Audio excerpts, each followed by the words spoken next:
तो जैसा कि पिछले एपिसोड में हमने देखा था, जो लिनियो होता है वो अपने साथियों को प्लान समझाने लगता है और वो उन लोगों से बोलता है कि जो भी रास्ते में हमें रोकने की कोशिश करेगा तुम सभी उसको संभालोगे और मैं आगे जाकर जो भी आगे जा रहा होगा उसे रोकूंगा। और इतना बोलकर अब जो लिनियो होता है वो उन लोगों को समझाने लगता है कि उन लोगों को किस तरह से सीढ़ियों पर जाना है। और अब उन लोगों को पूरी बात समझा देने के बाद जो लिनियो होता है वो उन लोगों से बोलता है कि मैंने तुम लोगों को बता दिया कि तुम्हें कैसे इस पर जाना है, तो चलो अब तैयार हो जाओ। जो सुनकर वे सभी भी ठीक है बोलकर अब वो सीढ़ियों से ऊपर जाने लगते हैं। जिसके बाद अब हमारा जो व्यू होता है वो सेकंड प्रिंस और जो जनरल व्यू होता है उनके लोगों के ऊपर आ जाता है। और वे लिनियो को आते हुए देख लेते हैं और वे लिनियो और को आते हुए देखते हुए बोलते हैं कि देखो वे यहाँ पर आ रहे हैं। जो सुनकर उनमें से जो एक बंदा होता है वो काफ़ी ज़्यादा शौक हो जाता है और वो शौक होते हुए बोलता है कि आखिर ये लोग उड़ते हुए कैसे आ रहे हैं, क्योंकि इन सीढ़ियों के ऊपर तो चलना भी काफ़ी ज़्यादा मुश्किल है। जो सुनकर जो दूसरा बंदा होता है वो पहले वाले से बोलता है कि ये लोग काफ़ी ज़्यादा वियर्ड है, यहाँ पर चलना मुश्किल है और ये लोग उड़ कर आ रहे हैं, लेकिन हमें इन लोगों के ऊपर ध्यान नहीं देना चाहिए। हम लोगों को फाइट के लिए रेडी हो जाना चाहिए, क्योंकि हम इन्हें आगे नहीं जाने दे सकते। और उन लोगों को सामने देखकर जो लिनियो होता है वो एल्डर यांगकाई से बोलता है कि एल्डर यांगकाई तुम्हें और बाकी लोगों को मिलकर इन सभी को यहाँ पर रोकना होगा, मैं आगे जा रहा हूँ। जो सुनकर एल्डर यांगकाई भी ठीक है बोल देते हैं और जो लिनियो होता है वो उन लोगों के ऊपर से उड़कर निकल जाता है। और जो एल्डर यांगकाई और बाकी के लोग होते हैं वो उन सभी के साथ में फाइट करना शुरू कर देते हैं। और जो लिनियो होता है वो वहाँ से जाते हुए अपने मन में सोचता है कि यहाँ पर 5 लोग आए थे और 3 यहाँ पर है, इसका मतलब 2 लोग ऊपर गए हैं, तो मुझे उन लोगों को जल्द से जल्द जाकर रोकना होगा। और अब लिनियो के इतना सोचते के साथ ही हमारा जो व्यू होता है वो फिफ्थ प्रिंस के बंदों के ऊपर आ जाता है, जो कि लगभग ऊपर पहुंच चुके होते हैं। और वे वहां पर जाते हुए बोलते हैं कि हम 99वें फ्लोर पर आ चुके हैं, बस एक फ्लोर और फिर हम फाइनली ऊपर चले जाएंगे। और अगर एक बार हम ऊपर चले गए तो उसके बाद इस कंपटीशन को फाइनली हम जीत जाएंगे, जिसके बाद वो जो लिनियो है हम उसे बहुत ही बुरी मौत देंगे। और वे ये सब बोल ही रहे होते हैं, लेकिन तभी जो लिनियो होता है वो उन दोनों के सामने आ जाता है और वो उन दोनों के सामने आते हुए उनसे बोलता है कि क्या तुम दोनों यहाँ पर मेरी ही बातें कर रहे हो। और अब लिनियो को अपने सामने देखकर वे दोनों भी काफ़ी ज़्यादा शौक हो जाते हैं और वे शौक होते हुए बोलते हैं कि आखिर ये यहाँ पर इतनी जल्दी कैसे आ गया। जो सुनकर जो दूसरा बंदा होता है वो पहले वाले से बोलता है कि जरा इसके फेस को देखो, ये तो थका हुआ भी नहीं लग रहा, आखिर ये पॉसिबल भी कैसे है। लेकिन कुछ भी हो, ये अभी केवल लॉर्ड रियलम पर है और वहीं हम दोनों किंग रियलम पर है, तो हम दोनों इसे आसानी से ख़त्म कर सकते हैं। और अब इतना बोलकर जो फिफ्थ प्रिंस का बंदा होता है वो लिनियो के ऊपर अटैक करने के लिए जाने लगता है। लेकिन हम देखते हैं कि जो लिनियो होता है उसे उसके अटैक को देखकर कोई भी फर्क नहीं पड़ता और वो अपने नॉर्मल हाथों से ही उसके अटैक को साइड में कर देता है। जो देखकर तो जो फिफ्थ प्रिंस का बंदा होता है वो बहुत ही ज़्यादा शौक हो जाता है और वो शौक होते हुए बोलता है कि आखिर ऐसा कैसे हो सकता है, मैंने अपनी गोल्डन बॉडी से इसके ऊपर अटैक किया था, लेकिन इसने तो केवल अपने हाथों से ही मेरे अटैक को रोक दिया।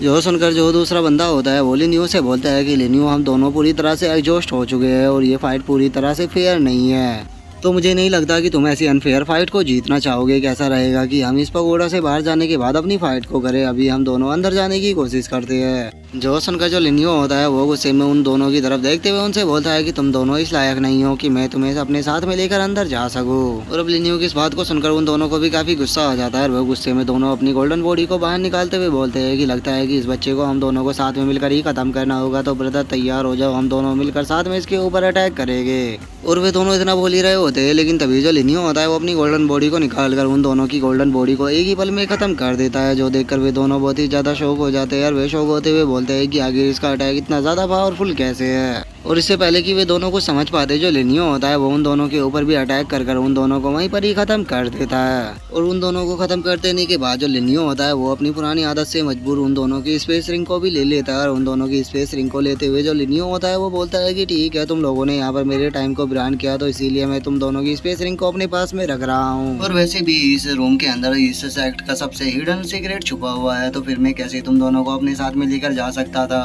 लेकिन छोड़ो, अब इस मैटर पर बात करने का कोई भी फायदा नहीं है, बस मुझे अब यहाँ पर इंतजार करना होगा, क्योंकि बहुत ही जल्द वे दोनों लड़कियां और जो एल्डर यांगकाई है वे भी यहाँ पर आ जाएंगे। और लिनियो के इतना बोलते के साथ ही अब हम देखते हैं कि जो एल्डर यांगकाई होते हैं वो वहाँ पर आ जाते हैं और वो वहाँ पर आकर लिनियो से बोलते हैं कि सेक्ट मास्टर लिनियो, वहाँ पर जितने भी लोग थे हम सभी ने उनको खत्म कर दिया है। लेकिन तभी जो चैंग रूसो होती है वो वहाँ पर मरे हुए जो दोनों फिफ्थ प्रिंस के बंदे होते हैं उनकी डेड बॉडी को देखती है और वो उन्हें देखकर काफी ज्यादा शौक हो जाती है। और वो शौक होते हुए बोलती है कि मास्टर लिनियो, क्या आपने इन दोनों को यहाँ पर मार दिया है? ये दोनों के दोनों किंग रियलम पर थे और अगर वहीं आपकी बात की जाए तो आप तो केवल अभी लॉर्ड रियलम पर हो, तो फिर आपने लॉर्ड रियलम पर होने के बाद भी 2 किंग रियलम के बंदों को कैसे मार दिया? और चैन रूसो की इस बात को सुनकर जो लिनियो होता है वो चैन रूसो से बोलता है कि ये मैटर अब खत्म हो चुका है, तो हमें इस पे ऊपर बात करने की कोई भी जरूरत नहीं है, अभी तुम सभी मेरे साथ में चलो, हमें जल्द से जल्द अंदर जाना होगा। और अब लिनियो की इस बात को सुनकर जो चैन रूसो होती है वो लिनियो से बोलती है कि मेरा टास्क केवल यहीं तक था और अब मेरा टास्क खत्म हो चुका है, तो इसीलिए मुझे अंदर जाने की कोई भी जरूरत नहीं है, आप केवल अकेले अंदर जा सकते हो। और चैन रूसो के इतना सोते बोलते के साथ ही अब जो वान किंग होती है वो भी लिनियो से बोलती है कि मैं भी अंदर नहीं जाना चाहती मास्टर लिनियो, बस मैं आपसे इतना चाहती हूँ कि आप मेरे ब्रदर को सेफ रखे। और वान किंग की अब इस बात को सुनकर जो लिनियो होता है वो वहाँ से जाते हुए वान किंग से बोलता है कि तुम्हें टेंशन लेने की कोई भी जरूरत नहीं है, मैंने तुमसे प्रॉमिस किया है कि जो तुम्हारा ब्रदर है वो पूरी तरह से ठीक रहेगा। और इतना बोलकर अब जो लिनियो होता है वो सीक्रेट रूम के दरवाजे को ओपन कर देता है और उस दरवाजे के ओपन होते के साथ ही अब हमारा जो व्यू होता है वो उस टावर के बाहर आ जाता है। जिसके बाद अब हम वहाँ पर फिफ्थ प्रिंस को देखते हैं जो कि अपने लोगों को इस तरह से मरता हुआ देखकर काफी ज्यादा भड़क चुका होता है। वो भड़कते हुए बोलता है कि आखिर ये पॉसिबल भी कैसे है, वहाँ पर एक एक करके मेरे सभी लोग मारे जा रहे हैं, आखिर वहाँ पर हो क्या रहा है। और फिफ्थ प्रिंस के इतना बोलते के साथ ही अब हम थर्ड प्रिंस को देखते हैं जो कि उस टावर को देखते हुए बोलता है कि मुझे यकीन नहीं होता कि वहाँ पर एक एक कर मेरे सभी लोग मारे गए। और थर्ड प्रिंस की इस बात को सुनकर जो सेकंड प्रिंस होता है वो थर्ड प्रिंस से बोलता है कि मुझे लगता है कि जिसने भी उन सभी लोगों को मारा है वो पक्का सिक्स प्रिंस का ही आदमी है, तुम इस बारे में क्या कहते हो। और सेकंड प्रिंस की इस बात को सुनकर जो थर्ड प्रिंस होता है वो भी सेकंड प्रिंस से बोलता है कि हाँ मुझे भी यही लगता है कि वो जो बंदा लिनियो है वही सबको मार रहा है। जिसके बाद अब हम सब फोर्थ प्रिंस को देखते हैं जिसे कि बहुत ही ज़्यादा गुस्सा आ रहा होता है और वो गुस्से में बोलता है कि आखिर वान किंग वहाँ पर क्यों रुकी हुई है, वो उस रूम के अंदर क्यों नहीं जा रही। और फोर्थ प्रिंस के इतना बोलते के साथ ही अब हम सिक्स प्रिंस को देखते हैं जो कि खुश होते हुए सेवंथ प्रिंसेस से बोलता है कि सिस्टर तुम्हारा बहुत बहुत शुक्रिया क्योंकि मैं इस फाइट को जीत चुकी हूँ। जो सुनकर जो सेवंथ प्रिंसेस होती है वो उसे मुस्कुराते हुए उसे बोलती है कि तुम्हें इस तरह से शुक्रिया अदा करने की कोई भी जरूरत नहीं है और वैसे भी मुझे लगता है कि अभी यहाँ पर बहुत ही बड़ा मिरेकल होने वाला है। और अब सेवंथ प्रिंस की इस बात को सुनकर जो सिक्स प्रिंस होता है वो बहुत ही ज्यादा शौक हो जाता है और वो शौक होकर चिल्लाते हुए बोलता है कि क्या तुम एम्परल जितार की बात कर रही हो। जो सुनकर जो सेवंथ प्रिंसेस होती है वो मुस्कुराते हुए बोलती है कि हाँ मैं उसी की बात कर रही हूँ और मुझे लगता है कि जो लिनियो है वो आज यहाँ पर उसे प्ले करने वाला है। और अब सेवंथ प्रिंसेस के इतना बोलते के साथ ही हमारा जो व्यू होता है वो लिनियो के ऊपर आ जाता है जो कि उस रूम के अंदर जाने लगता है। अब जो एल्डर यांग काई होते हैं वो लिनियो से बोलते हैं सैग मास्टर लिनियो, यहाँ पर जो ये फ्लावर है ये मेरे ब्रेक थ्रू में मेरी मदद कर सकता है, तो आप क्या कहते हो, क्या मुझे यहाँ पर कल्टीवेशन करनी चाहिए, क्योंकि मुझे ऐसा लगता है कि अगर मैंने यहाँ पर कल्टीवेशन की तो मैं ब्रेक थ्रू कर जाऊंगा। और एल्डर यांग काई की इस बात को सुनकर जो लिनियो होता है वो मुस्कुराते हुए एल्डर यांग काई से बोलता है कि हाँ यहाँ पर कल्टीवेशन करना तुम्हारे लिए काफी ज्यादा फायदेमंद रहेगा, तो इसीलिए मैं भी चाहता हूँ कि तुम यहाँ पर जितनी चाहो उतनी एनर्जी को एब्जॉर्ब करो।